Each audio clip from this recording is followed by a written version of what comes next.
Les psaumes sont utilisés avec prédilection dans la liturgie.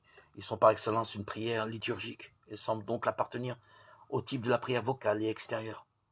D'autre part, on se sert aussi des psaumes en privé. Beaucoup de fidèles s'en inspirent et en font l'aliment de leur prière silencieuse et intérieure.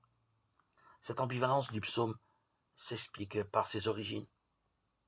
La plupart des psaumes, on peut dire avec quelques certitudes qu'ils ont été d'abord écrits en vue d'un usage liturgique. Et pourtant, pour chacun seul, des expériences très personnelles les ont fait mûrir et se développer. Nous retrouvons dans le psaume cette double polarité de notre prière chrétienne.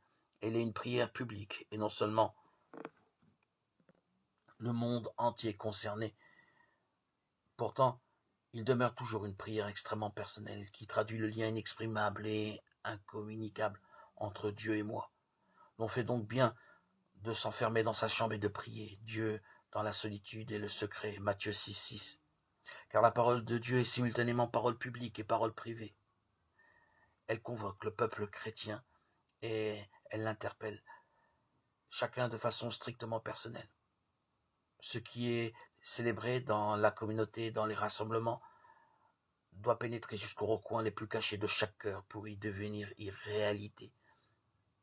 Il s'agit d'une seule et même parole, d'une même course glorieuse, d'un même fruit, la prière qui ne cesse jamais.